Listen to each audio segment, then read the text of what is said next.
So you want to own a small apartment building? Maybe you've seen the pitch. Buy a building, collect rent from 10, 15, maybe 20 families. Let the tenants pay the mortgage, wait a few years. The property goes up in value, and eventually you own $1 million asset that other people paid for. That sounds almost too easy. And that's exactly why people get this business wrong. Because an apartment building does not make you rich. Just because it has tenants. It makes you money only when the numbers work. And one bad assumption about rent, vacancy, repairs, financing, or expenses can turn what looks like a great investment into a very expensive job. So, let's take a small apartment building and follow every dollar. Because once you understand this, you'll see apartment buildings completely differently. First, what exactly counts as a small apartment building? In the US, multifamily lending world properties with 5 or more units are treated as multifamily. Freddie Mac has studied the 5 to 50 unit segment as small multifamily, while Fannie Mae's current small mortgage loan program also starts at 5 units.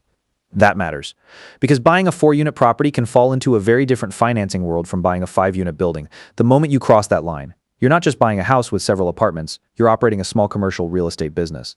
And the first number you need to understand is not the purchase price, it's revenue. Imagine a 12-unit building. Every apartment rents for $1,800 a month. 12 times $1,800 gives you $21,600 a month. That's $259,200 a year in scheduled rent. At first glance, that sounds like a $250,000 income stream, but it isn't. Because nobody collects 100% of scheduled rent forever. Some units will be vacant, some tenants will move, some will pay late, some leases will include concessions, and sometimes the market simply won't let you raise rents as fast as you expected. The US rental vacancy rate was 7.3% in the first quarter of 2026. That is a national rental housing statistic, not a prediction for our hypothetical building. A specific apartment property can perform dramatically better or worse, depending on its market. But it tells you something important. Vacancy is not a theoretical problem, it is part of the business. Now assume our 12-unit building operates at 95% economic occupancy. That takes our $259,200 scheduled rent down to roughly $246,240 of effective rental revenue. Already more than $12,000 has disappeared before we've paid a single employee, repaired a toilet, replaced a roof, or made a mortgage payment. And this is where apartment investing gets interesting, because revenue is not profit. The number investors care about is NOI net night. Operating income, it is basically the property's income after operating expenses, before financing costs and income taxes. And this number can determine what the building is worth. Suppose our 12-unit property produces $135,000 of NOI. That number is far more important than the $2.4 million purchase price sitting on the listing. Because commercial real estate is commonly valued using a capitalization rate. Cap rate is NOI divided by property value. Flip that equation around, and value is NOI divided by the cap rate. So if comparable properties are trading around a 5.5% cap rate, a $135,000 NOI implies a value of about $2.45 million. Now watch what happens. Suppose you improve the building enough to increase NOI by just $20,000 a year. At the same 5.5% cap rate, that extra $20,000 of annual NOI represents roughly $364,000 of additional property value. You didn't add $364,000 of rent. You added $20,000 of annual operating income. That is one of the most powerful ideas in apartment investing. You're not simply collecting rent. You're managing an income-producing asset whose value is heavily influenced by the income it produces. But there is a catch.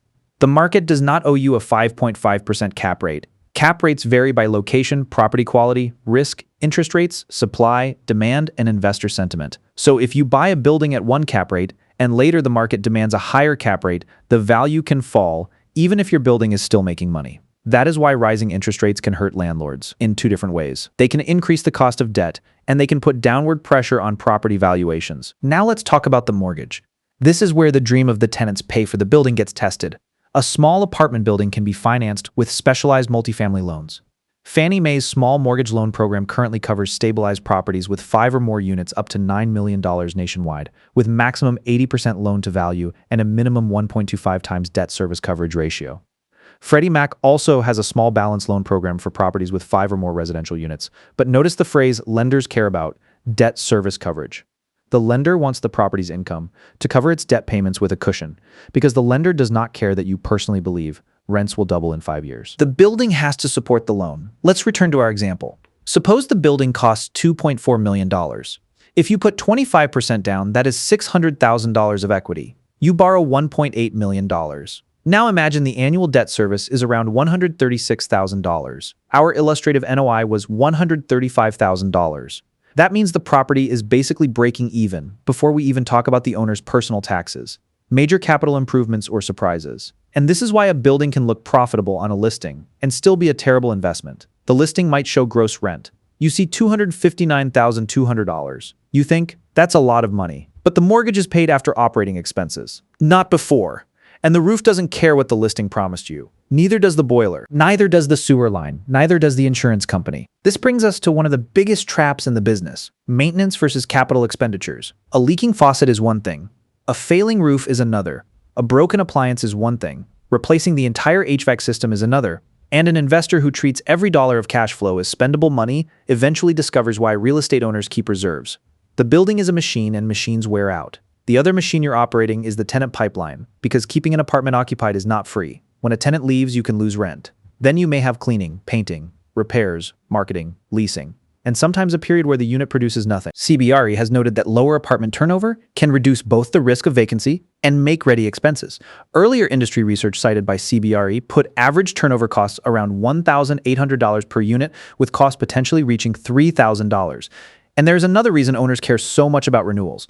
A tenant who stays is usually cheaper than finding a new tenant. That means the smartest landlord is not always the one demanding the absolute maximum rent. Sometimes keeping a good tenant for another year is economically better than forcing them out for an extra $50 a month. That is an important distinction. Revenue optimization is not the same thing as rent maximization. And the 2026 market makes that even more obvious. CBRE says multifamily operators are prioritizing occupancy over aggressive new lease rent growth in many markets, while renewal activity remains historically strong. In other words, landlords are looking at the whole relationship, not just the advertised rent. Now, here's another thing most people never calculate. Management people imagine owning 12 apartments and managing everything from a laptop. But someone still has to answer the phone. Someone has to show units, someone has to screen applicants, someone has to coordinate repairs, someone has to deal with late payments, someone has to handle emergencies, and someone has to inspect the property. If you do it yourself, you're saving a management expense by buying yourself a job. If you hire a manager, you turn that labor into an operating expense. Neither choice is free. The Bureau of Labor Statistics puts the 2025 median wage for property, real estate, and community association managers at about $64,290 a year. That does not mean a 12-unit building needs a full-time manager. It means management has economic value. Your time has economic value, and if your business model only works because you pretend your own labor costs zero, you may not have a profitable business. You may simply have a job where the paycheck arrives in the form of rent. Now let's talk about taxes. This is one of the reasons real estate can look strange on paper. A property can generate cash flow while showing a much smaller taxable income because depreciation is a non-cash expense. For U.S. federal tax purposes, residential rental property generally uses a 27.5-year recovery period under MAC-ARS. But there is a major misunderstanding here. Depreciation is not free money. It is a tax accounting mechanism, and when you eventually sell, depreciation can affect the tax consequences of that sale.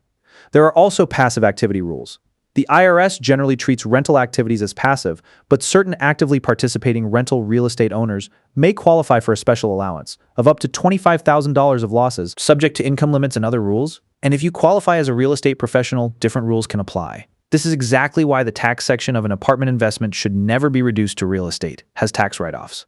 The details matter. Now let's go even deeper, because the most dangerous apartment building is not necessarily the one with low rent. It can be the one that looks cheap. Imagine you find a 12-unit building for a bargain price. The seller says the rents are below market. That sounds like an opportunity. But why are the rents below market? Maybe the units are outdated. Maybe the neighborhood has weak demand. Maybe the building has deferred maintenance. Maybe the owner has been undermanaging it. Or maybe the market rent. No, in the broker's spreadsheet is fantasy. This is where due diligence becomes more important than the asking price. You want actual rent rolls, actual leases, actual collections, actual utility bills, actual property tax records, actual insurance costs, actual repair history. And you want to understand the physical building: roof, plumbing, electrical, HVAC, foundation, windows, parking, sewer, drainage, fire safety, and environmental issues. For example, if you buy an older U.S. apartment building, lead-based paint can become a real compliance issue. The EPA says many homes and apartments built before 1978 contain lead-based paint, and federal rules require certain disclosures for most pre-1978 housing. Renovation work that disturbs lead-based paint can also trigger EPA's renovation, repair, and painting requirements. That means an old building can come with hidden costs that never appeared in the rent roll spreadsheet. And then there are local rules: zoning, rent control, eviction procedures, licensing, housing codes, parking requirements, fire regulations, accessibility requirements, A spreadsheet can tell you the building produces $135,000 of NOI. It cannot tell you whether the city is about to require $200,000 of upgrades. That is why buying the property is only half the investment decision. The other half is buying the jurisdiction. Now, here's where the apartment business becomes genuinely powerful. You have several different ways to make money. Cash flow, loan principal reduction, appreciation, and forced appreciation through better operations. Suppose rents rise, NOI rises. Suppose you reduce unnecessary expenses. NOI rises. Suppose you renovate outdated units and achieve legitimately higher rents. NOI can rise, and because investors value income-producing property based partly on NOI and cap rates, a higher NOI can increase the value of the building, but leverage cuts both ways. Debt allows you to control a large asset, with less of your own money. It also magnifies the consequences when the numbers are wrong. If your building earns less than expected, the lender still wants the mortgage payment. If insurance jumps, the lender still wants the mortgage payment. If 3 units become vacant at the same time, the lender still wants the mortgage payment. The mortgage is fixed in its demand for cash even when your revenue isn't. That is the real risk. Not that nobody wants apartments. People always need somewhere to live. The risk is buying the wrong building at the wrong price with the wrong debt and the wrong assumptions. And the market itself can change. In Q1 2026, CBRE reported U.S. multifamily vacancy at 4.8% in its tracked market data, with average monthly rent around $2,217, but national averages hide enormous differences between cities. Some markets have limited supply and strong demand. Others are still absorbing huge waves of new apartments. CBRE specifically points to high-supply Sunbelt and mountain markets as areas where operators have faced more pressure on occupancy and pricing, so there is no such thing as the apartment market. There are individual markets, and inside those markets, there are individual neighborhoods. And inside those neighborhoods, there are individual buildings. That is the final lesson. A small apartment building is not a vending machine for rent. It is a leveraged operating business attached to a piece of real estate. The rent is the revenue. OI is the engine. Debt is the leverage. Maintenance is the unavoidable cost of keeping the machine alive. Occupancy protects the revenue, and the property itself is the collateral. The best owners don't ask one question. How much rent can I collect? They ask 4. How much cash can this building reliably produce? How much debt can that cash safely support? How much capital will the building consume over time? And what is this income stream actually worth? Because if you understand those 4 numbers, you stop looking at an apartment building as a building. You start looking at it as a business. And that is the difference between buying real estate and actually knowing how to own it.